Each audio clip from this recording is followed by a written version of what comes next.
بسم الله الرحمن الرحیم. با نام یاد خدا. جلسه گذشته ما رسیدیم به این نقطه که یک شمارنده بالا شمار رو با آیسی 7448 که برای کاتود مشترک بود و یک تراشه 4516 پیاده کردیم. گفتیم که برای بالا شمار این پای باید باشه یک، این CL همیشه باید یا CI با همیشه باید صفر باشد. کلاکی رو موج مربعی رو دادیم به پای کلاک و از خروجی در واقع عدد 10 رو فیلتر کردیم، به خودش در واقع ریست کردیم. میخوایم این جلسه در مورد شمارنده دو رقمی صحبت کنیم. میخوایم یک شمارنده دو رقمی رو تا یه عددی مثلا بر فرض مثال تا دو رقم در واقع پیاده سازی کنیم و از روش کارمون رو دنبال کنیم. پس ما دنبال شمارنده دو رقمی هستیم که این ترفند رو روی اون ساختار پیاده سازی بکنیم. برای این منظور میرم دو تا شمارنده تک رقم رو باید بسازم و اینها رو یک جوری به هم دیگه چه کار بکنم؟ لینک بدم که اولی تمام شد شمارنده، دومی شروع کند به شمارش و کار خودش رو دنبال بکند.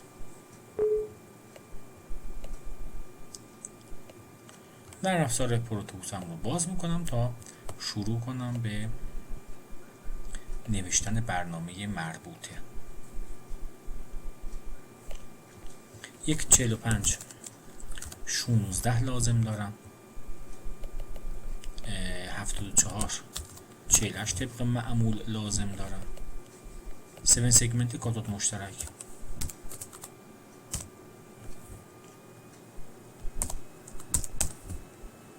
سگمنت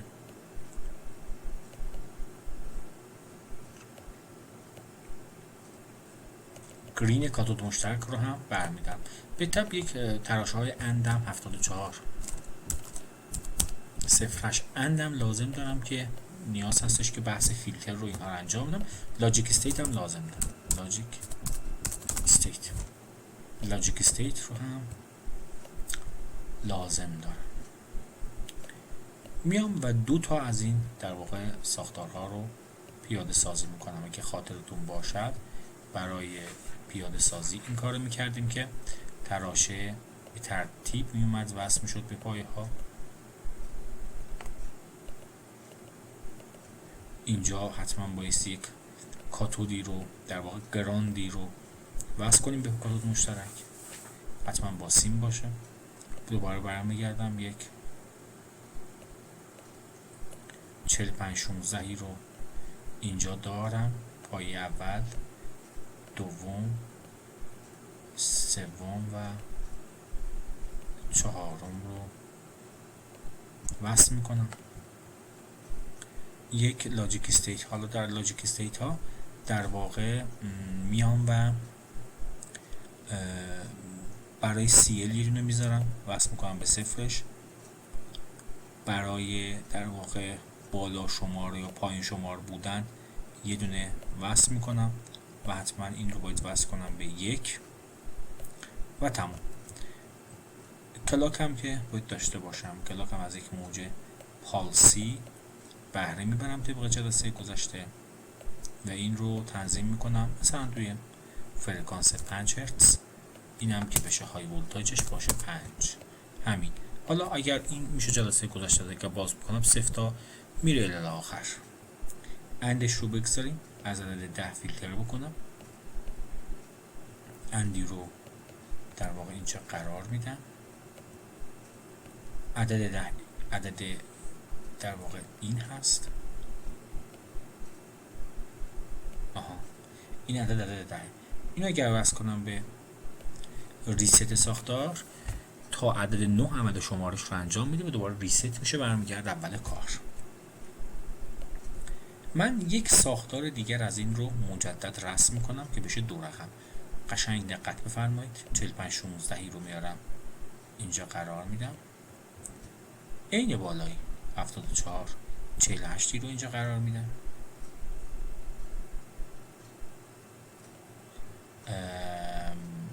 و 7 سگمنتی رو در واقع قرار میدم.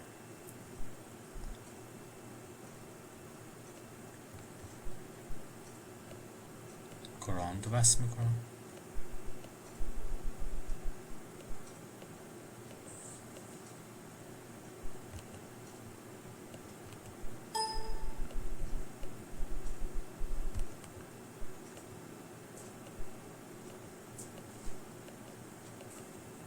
و دوباره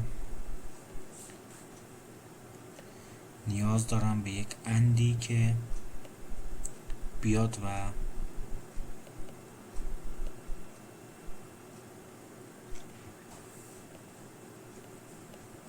اتصالات من رو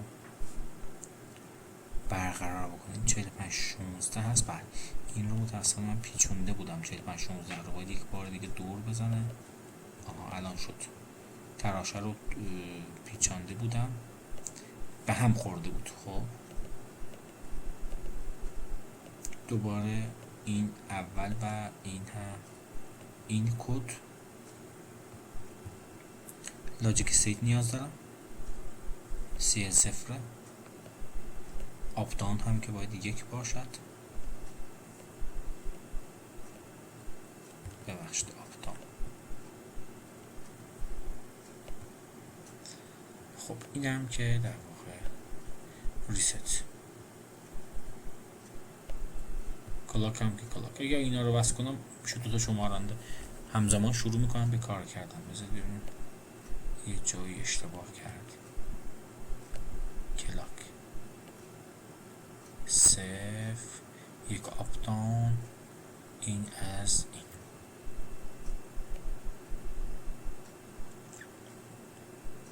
حالا از هم دیگه تاثیر میذارم کاری ندارم دیگه. منظور پایینی هم کار میکنه. الان اگر بالایی رو قطع کنم پایینی کار میکنه. نه یه جایی اینجا ایراد دارم، اون هم باز اینه. ببین این هم اشتباه بس کرد. برگردونم این تیکه رو هم آیسی رو دوران داده بودم تو ساختار رو، با استفاده از این یادم رفته بود عوض نکرده بودم. A B C D الان شد. A B C و D روبرو هم کیو هایی که دارم. الان شد. الان وصل کنم. خب هر دو باید شروع کنن همزمان عمل شمارش رو انجام بدم. من میخوام این کارو بکنم که این اول یکانه بشماره این بمونه. یعنی بذارید این رو بیارم بذارم اینجا این یکانه. آها سیم کشیشو بردم گذاشتم پایین ساختار. درسته.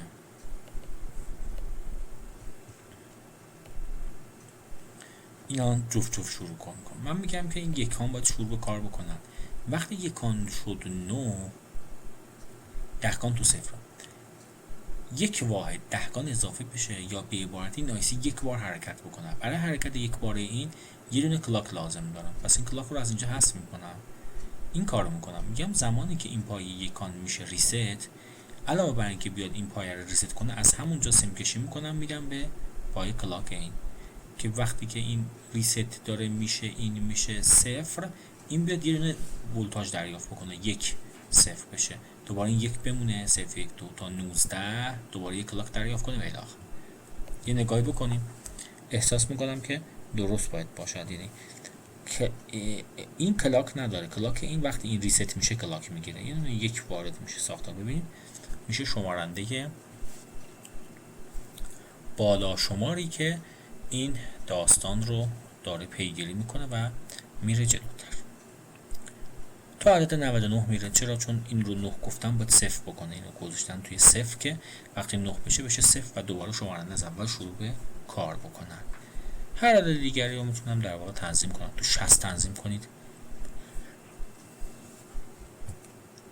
اگه اینجا رو یه جوری تنظیم بکنید که مثلا تا عدد مثلا 50 30 بگیم، 30 باید من 4 رو اند بکنم.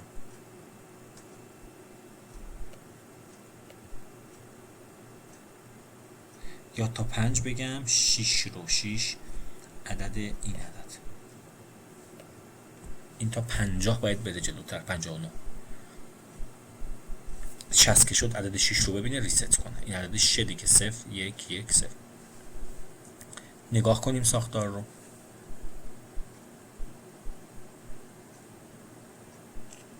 ببینید تا 6059 میره و عمل ریست رو انجام میدهد.